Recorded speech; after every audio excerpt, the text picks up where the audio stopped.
Are you an overwhelmed SaaS founder ready to make the leap from leading a team to leading an organization? Join us each week as we refill your think tank with actionable tips and strategies from great business minds you know and those you don't know yet. This is SaaS Fuel with your host, 5-time entrepreneur, SaaS founder, and globetrotting adventurer, Jeff Maines. Welcome back to the SaaS Fuel podcast, where the difference between a boss and a leader is simple. One manages tasks and the other manages to stop the team from updating their LinkedIn profiles. I'm your host, Jeff Maines. I help B2B SaaS founders like you go from traction to scale. Here, growth is more than just numbers. It's about crafting a future-proof company, premium valuation, and leaders who build a business of significance while living epic, adventurous lives. Why do people really quit? Most leaders blame compensation, workload, better opportunities. You heard that one. But more often than not, employees aren't leaving the company. They're leaving the experience of being led. In today's episode, we unpack the growing leadership disconnect happening inside organizations and why managing tasks is no longer enough to build loyalty, engagement, or long-term retention. You'll hear the critical difference between being a boss, a manager, and a true leader, and why the companies keeping great people are the ones investing in growth, trust, and human connection, not just productivity. We'll also dive into the power of explaining the why behind the work, because when people understand how their contribution matters, work stops feeling transactional and starts feeling meaningful. Huge difference. The conversation explores how transparency, empathy, and genuine relationships create teams that are more resilient, creative, and most importantly, committed, even in high-pressure environments. And in a world of remote work, constant change, and rising burnout, we'll talk about why people-centric leadership isn't soft, it's strategic. If you're trying to build stronger teams, reduce turnover, and become the kind of leader people actually want to follow, this episode offers practical insights that can transform the way you lead. Let's get into it. Our founder on Tuesday was Tal Peretz, co-founder and CEO of On Fire AI. He joined us to talk about how AI is transforming modern sales and customer discovery. We explored how companies can uncover hidden buyer talent through online conversations, why context matters way more than cold outreach, and how AI-powered insights are helping sales teams move from generic pitches to highly personalized engagement. And personalized doesn't mean, hey, I saw you went to this college 20 years ago. It's a great episode. You got to go check that one out if you haven't heard it. And our expert guest last week was Sanjay Sarathi, Vice President of Self-Service and Developer Experience at Cloudinary. He unpacked what product-led growth really looks like in today's SaaS world. We talked about activation, developer experience, self-service onboarding, and why the best SaaS companies focus relentlessly on helping users experience value super fast. That's another one. If you missed out, go check that out. My guest today is William Davis, leadership expert, speaker, and mentor who has spent years studying what separates effective leaders from, we'll say, ineffective ones across corporate, academic, military, and government environments. William's work centers around a simple but often overlooked idea. Managing tasks is not the same as leading people. Night and day difference. Welcome someone who's helping organizations rethink what real leadership actually looks like. William Davis. Hey, William, welcome to SaaS Fuel. Hey, Jeff, how are you doing? Fantastic. After 4 decades in senior leadership, you stepped out and started teaching leadership, which is pretty awesome. Why did you think there was such an urgent need, especially right now? I think one is the fact that if you look at any of the companies that, particularly in the United States, retention is a terrible issue with every one of them. And I know we've all read the fact that people don't leave companies, they leave their bosses, their managers, their leaders, whatever. And that's a true statement. People can put up with a lot of things if they're enjoying what they're doing, enjoying where they're at. And too many times I've seen situations where we've lost people because of the fact they just can't deal with the people higher up because they don't understand, they don't explain, they expect things that are just not realistic. And it really came to a head for me in 2023 when the World Economic Forum came out of their conference in Innsbruck. and said that, hey, we've got a world leadership crisis. And it wasn't just in one specific area, it was an overall. And then November the same year, a U.S. News World Report Harris poll came out, and 78% of the respondents in America said we have a leadership crisis in corporate America. And that was what I was feeling, what I was seeing. And I told my wife, I said, how would you feel about me taking the last 5-7 years of my career and let me see if I can make a difference, try to help the folks that are coming up or the folks that have never been trained, what leadership's really about, so they don't go through some of the pains that we've been having in the last 15, 20 years. So helpful. And leadership crisis, I think, is a really good word. Yeah. And when you look at today's companies and the environment, what do you think the clearest signal is that leadership is actually broken? I think retention value is probably first and foremost. It is the fact that retention is such a big issue at every company that you talk to, because people, particularly, and I don't want to criticize Gen Z because I have a lot of respect for them. I've worked with a lot of them and I think they're very smart and really want to do great work. But I worked at 3 places in my career over 40 years.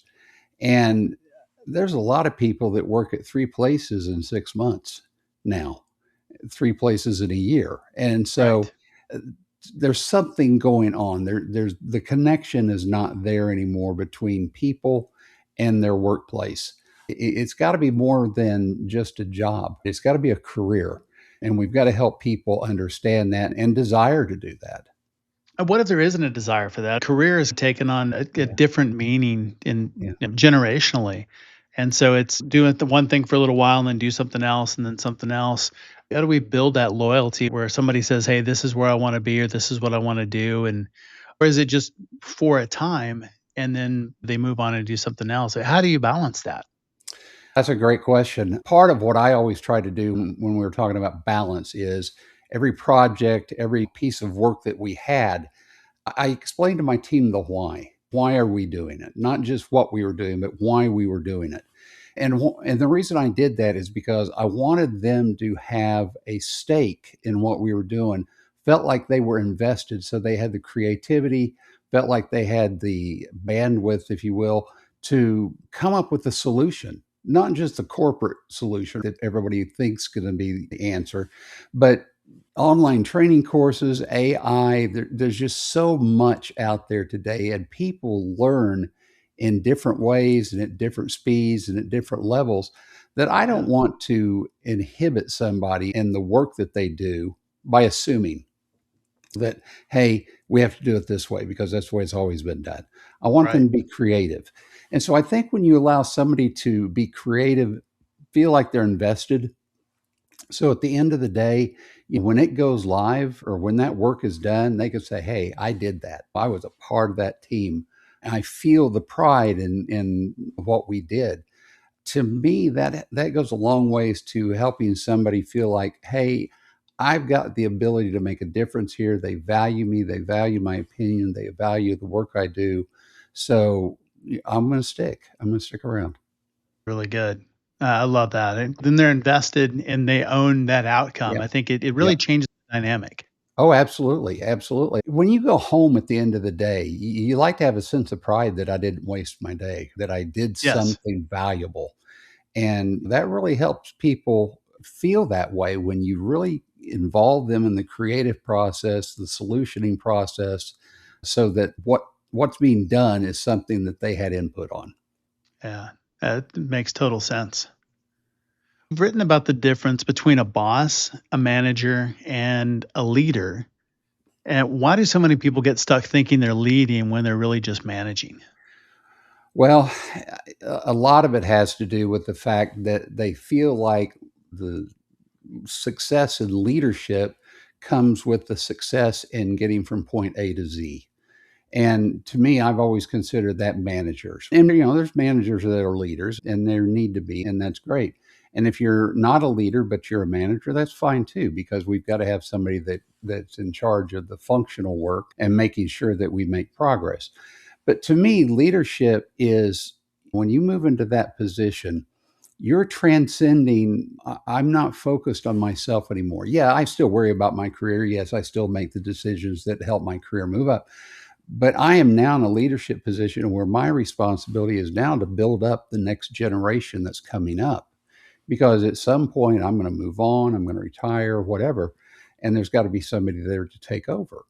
And so when you start investing yourself, when we were talking about workers investing themselves in what's going on, when you invest yourself in your people, then that's where you are very hands-on and helping them meet the success criteria that they have for their career, whether it be a particular role, whether it be a particular area of work that they want to get involved in.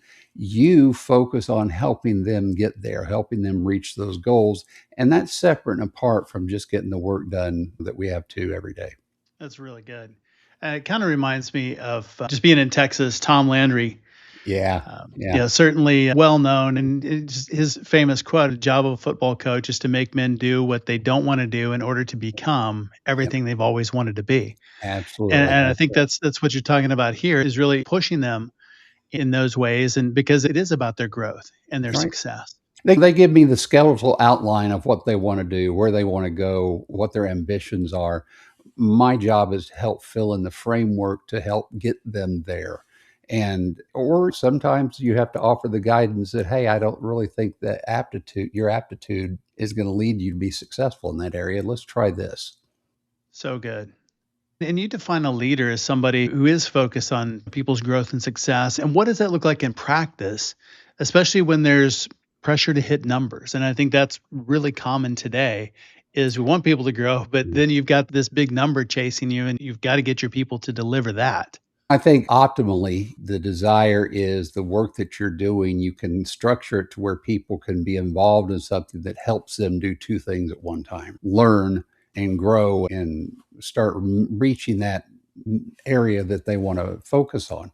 But I think, though, when you don't have that ability to do that, the thing that you have to make sure of is you can't just drive people hour after hour on phone. You've got to be allowing them to step back, re-energize, refresh themselves.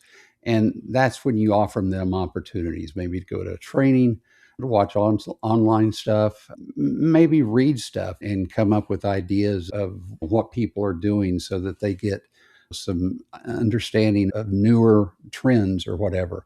So I think that it's that balance. Yeah, we got to get the work done, but let's make sure we're not putting ourselves in a position either because of we don't have the quality of folks or the skill set of folks, where we're pushing those that really do, who really have the desire to grow and move on, where we're pushing them to take on extra loads that really is not fair to them.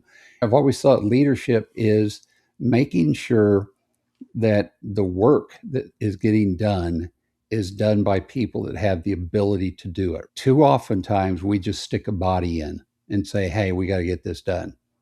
And that doesn't do anybody any good. Your quality, skilled people end up taking on more than their fair share. And that keeps them from being able to do other things that are important to their career path. Couldn't agree more. And it's easy as a founder to push the team to do that because we've got to deliver. We have numbers to hit. We've got goals, and to just drive. And it's easy to fall into that trap. Yeah, and I think, again, as part of being the leader, you have to make sure the goals that we have, the deadlines that we have, is that just somebody who's got a bird in their saddle that, hey, this is what we got to do? Is there real reasoning behind it? And if there's not, if we have some flexibility, you need to fight for your team to buy them that flexibility. One, to not burn them out, but two, to then also be able to give them the ability to do other things that for the long term is good for the company. I think when we think about our people, their growth is such a tremendous investment for the company. And so what is that return on investment? They're satisfied. They are growing in knowledge and skills. when they're satisfied, they're more apt to stay with us, and that does us so much good.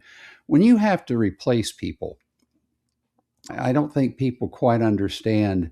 You're talking probably 50% on an additional cost of what you were paying the person that left to try to bring somebody in, get them up to speed, cover for the deficiencies while you're getting that person's learning curve to a point of making them a real contributor to the team. And sometimes you just have to do everything you can to satisfy the existing people that you have, understanding that there's a payout, not just for the company, but for them coming down the road. That's good.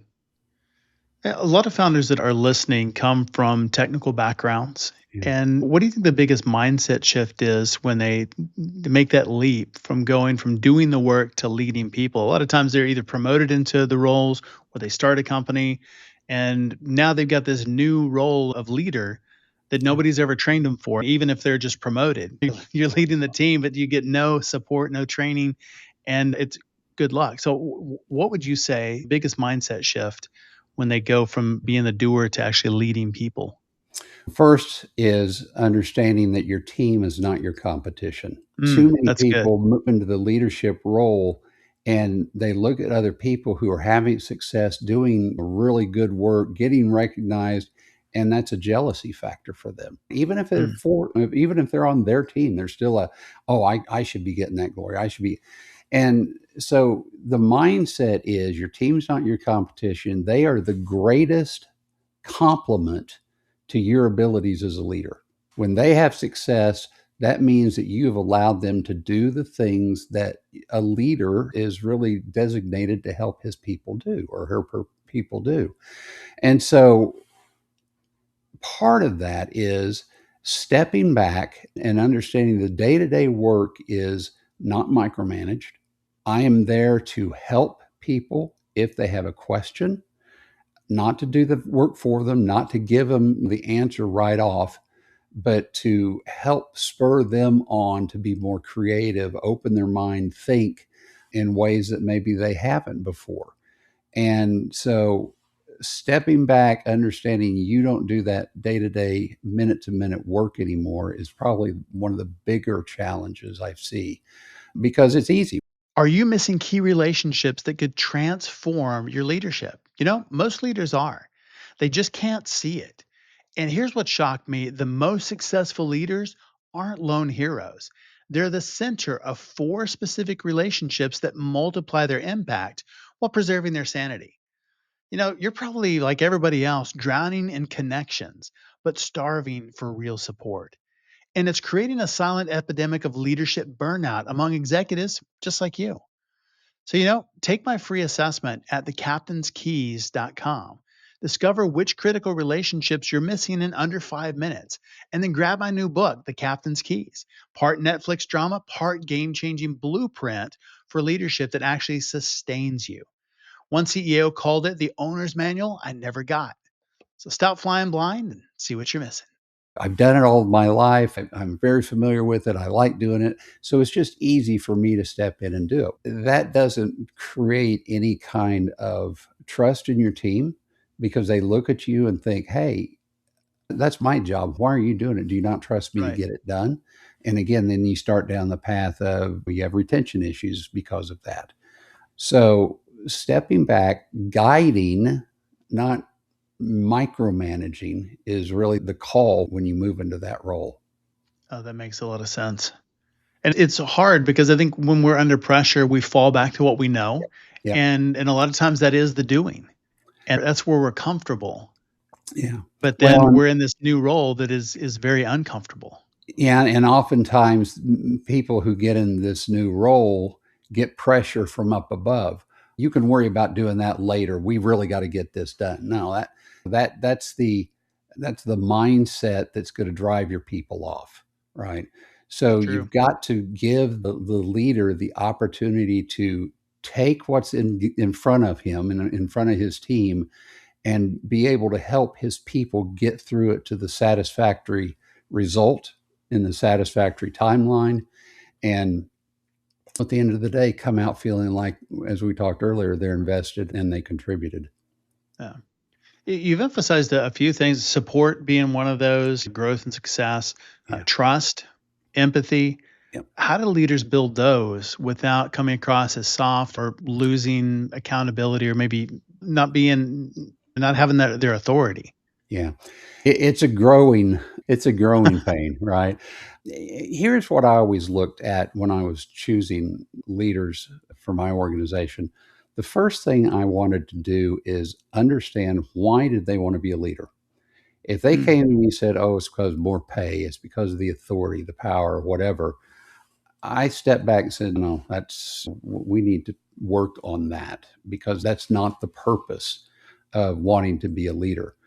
Again, the goal is to help your people grow, help your people be satisfied, help your people be completed in what they're doing, so that they stick around. And then those are people that we can continue to promote up and do the things that we want and need done, because they understand the culture, they understand why we do things, how we do things, as opposed to having to bring somebody else in because we don't have the talent in house to take that role.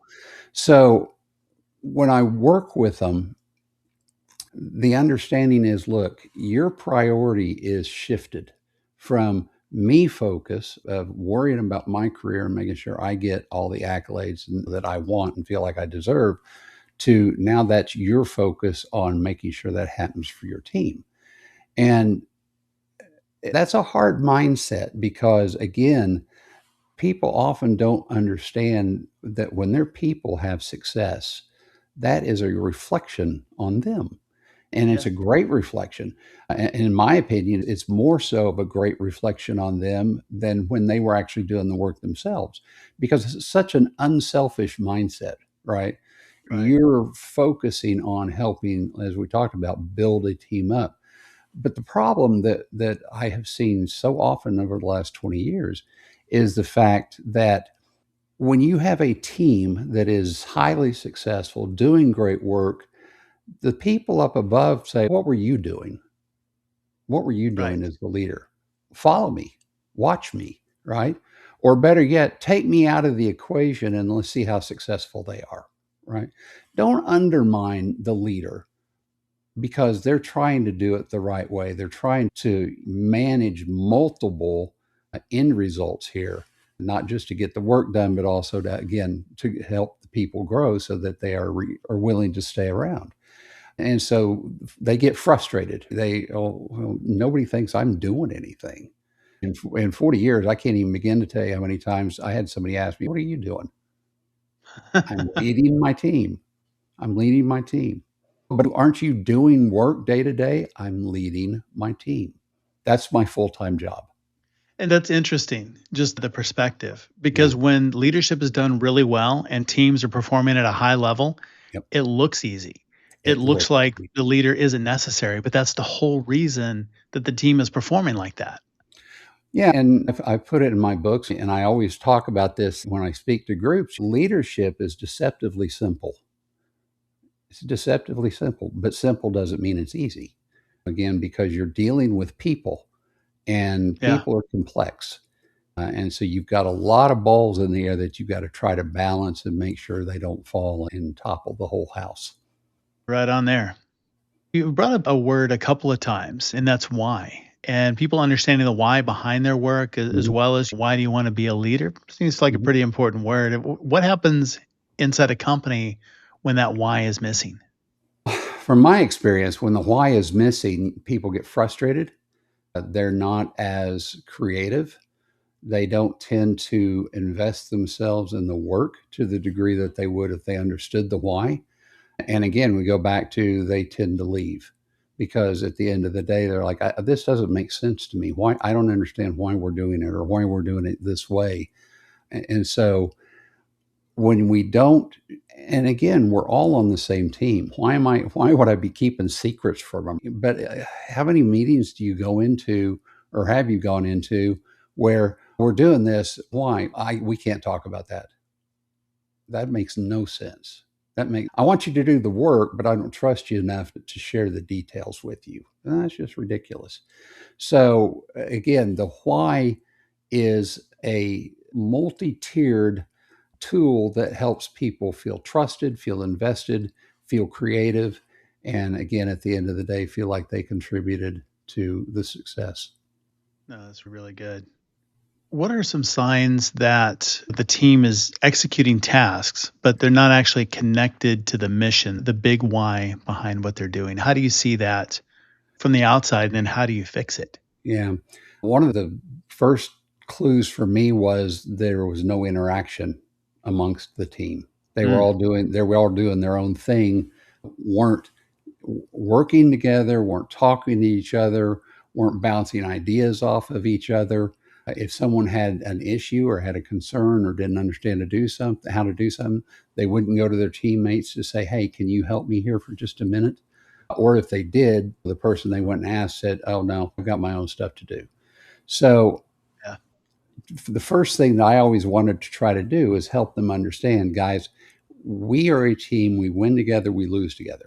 Yeah, if something goes wrong, the person that did the work is the one I'm going to look to fix it, but we don't throw people under the bus, because when it needs to get fixed, we're all gonna step up, and we're gonna help do what needs to get done to get us as a team back on track.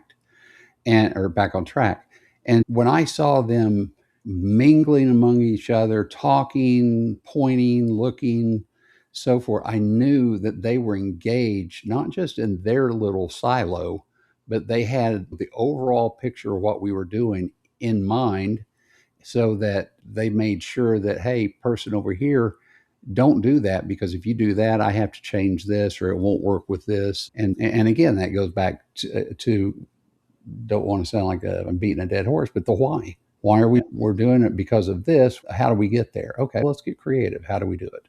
That is gold right there. You mentioned leadership. I come up with one every once in a while. And at the beginning, you mentioned leadership crisis, and I think that's a very good description. And as I was prepping for the episode, just thinking about leadership training, and I know that there's been a lot of talk about that and spend, and actually 360 billion up to now half a trillion, $566 billion spent in leadership development, yet we still have this leadership crisis. Yep. So companies are investing in, we'll say, leadership training, however you want to define that, that's really just management training. What is missing in those programs that we still have a crisis, even though we're dumping tons of cash into it? What we're missing is the fact that leadership is and will always be about people, be about humans, right? And that relationship that we build with them to, again, make them feel like they're a part. Human nature is to have relationships with people. It was funny when I go out and do keynotes, I'll ask the audience at some point, I said, how many of you are in a relationship? What do they think? They think I'm asking about their personal life. Sure. And it's like, no, I don't care about your personal life, but how many of you have parents? Everybody raise their hand. How many of you have friends? Everybody raise their hand. You're in a relationship, okay? So when you look at that relationship, how do you nurture it? How do you make it work? How do you make sure you're getting something out of it, they're getting something out of it, you're proceeding, you're accomplishing, and so forth. So you need to step back and look at your business relationships in the same manner. Those aren't just going to happen.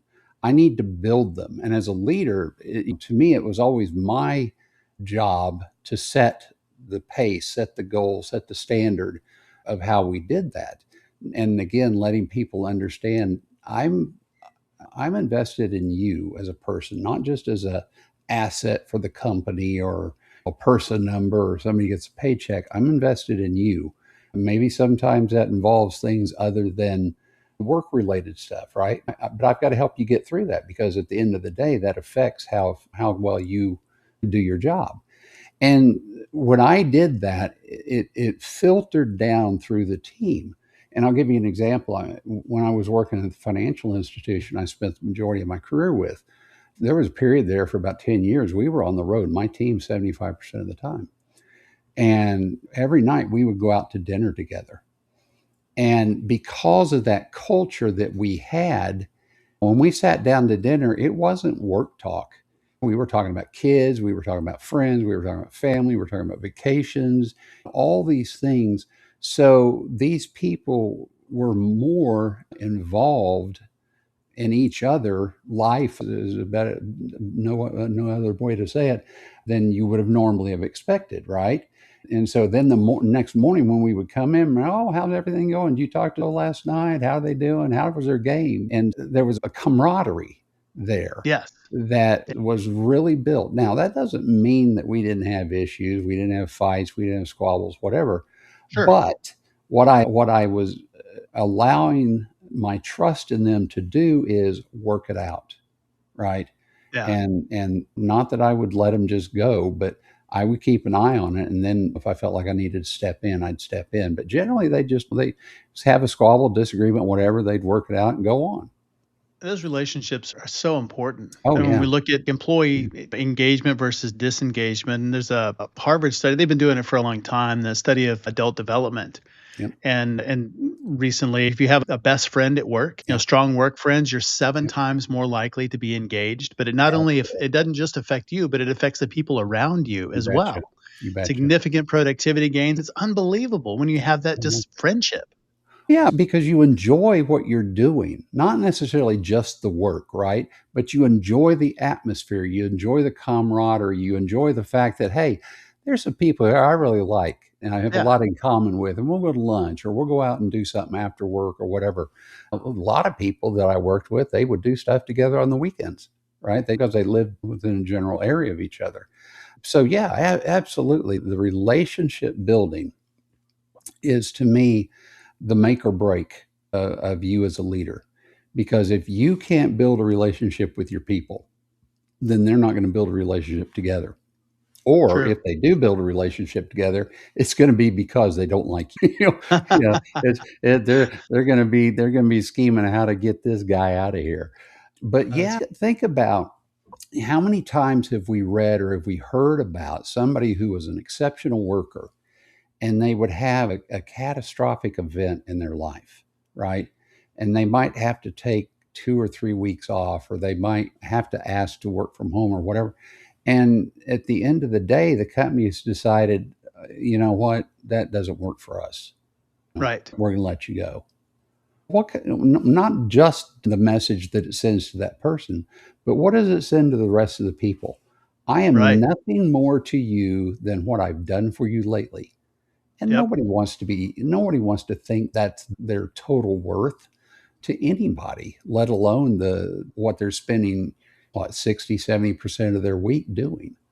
Yeah, that's a big deal. And I think it's become more problematic as there has been less maybe loyalty from employees. I think that same thing happens from employers as well. And to hear some founders be cavalier about talking about, we hire fast, fire fast, and it's no big deal to them. But wait a second, that's a person, that's a life, that's should be something that's more important than just a flip of the coin, keep them, get rid of them, whatever. Got to be more than that. Yeah, and that phrase, hire fast, fire fast, that's not leadership. That's ignorance, and that's inhuman way of dealing with people. And if people leave you, sure, they should, because you're not treating them as a value, right? Somebody's value is not based upon what's on the paycheck, right? Or what bonus they get at the end of the year. Their value is a total value of them as a person as well as an employee. Yeah, without a doubt. And you think about, everybody has a life, right? And everybody has situations that occur, home, family, parents, illness, health, whatever. And so why it always became so important to me to make those relationships as good as I could was I got a baseline for each of my people and how they worked and how they acted and how they interacted. And so when something was off, I was able to see it, and I knew them well enough, how do I approach them about it? How do I talk to them about it? But more importantly, how do I help them get through it? I tell the story that there was a lady who came to work for me, and she was in her late 20s. She'd been working for me a couple of years, and She was a good worker, very popular with the team. I wouldn't say that she was my top tier talent, but she was really good. But always was on time, always very engaged with people. But then all of a sudden things started happening. She started coming in late. Sometimes it was 10 minutes, 15 minutes, 30 minutes. And after a while, it got to be an hour, 2 hours. And the team, I knew the team was now getting concerned, not just because of the fact that they felt like she was getting away with something, but maybe there was something else going on. And I knew her well enough that I knew what her pattern was every day. And so one day when she came in late, I just asked her, I said, "Are you going to go down and get coffee?" And she said, "Sure." And I said, "Yeah. And you mind if I go with you?" She goes, "No, no, come with me." And when we got down there, I just had her grab us a table, and I went and got the coffees, and I brought them back to her, and I set it down in front of her. I didn't even look at her. And I said, "Tell me what's going on."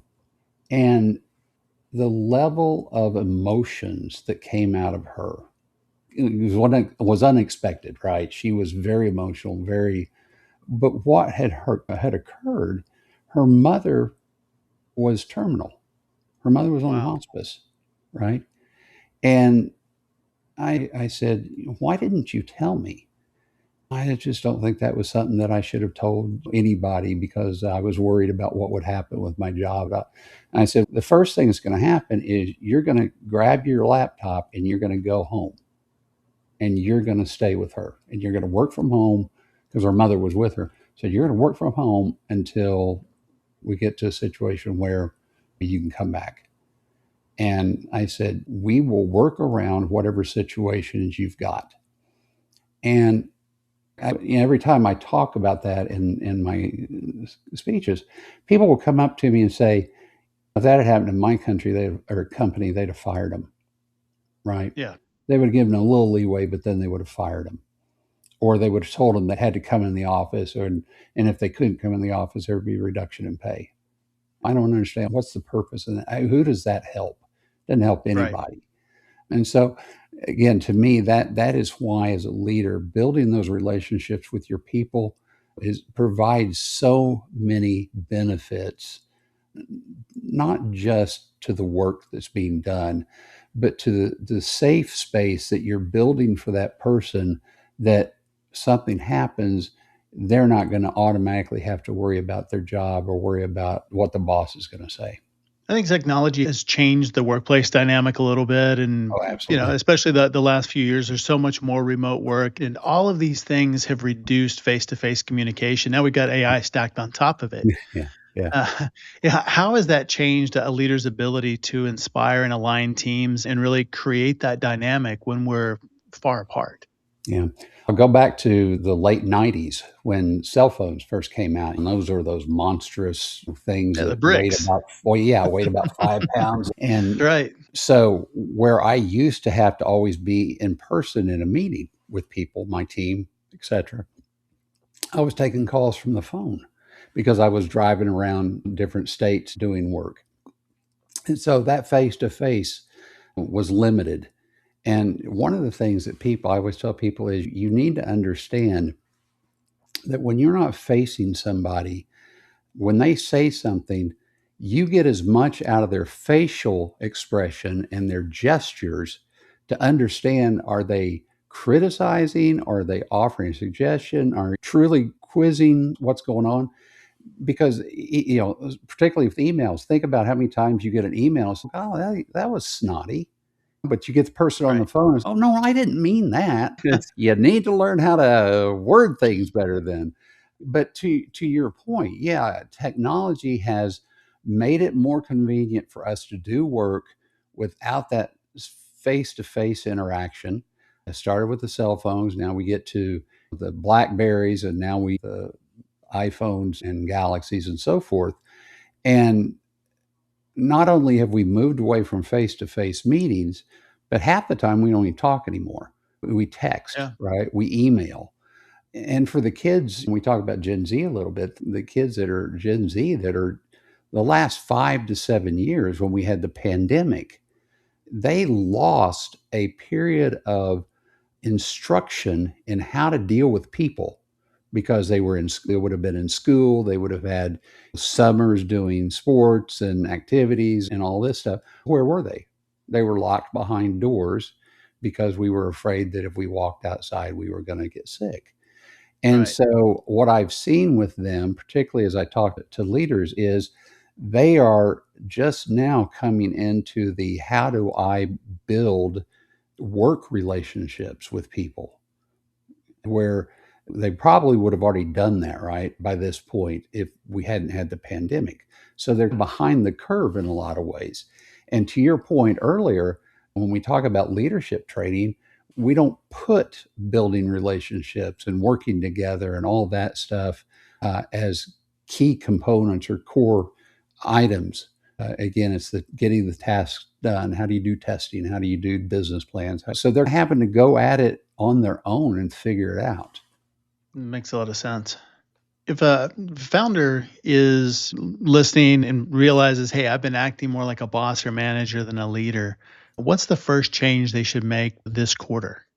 Oh, wow. That's a great question. What I always tell them to do is there somebody that you trust, somebody that's particularly, I don't want to say close to you, but that you particularly respect, and just sit down with them and say, as an observer, how do you think and then talk about interact with your people, lead your people, and so forth.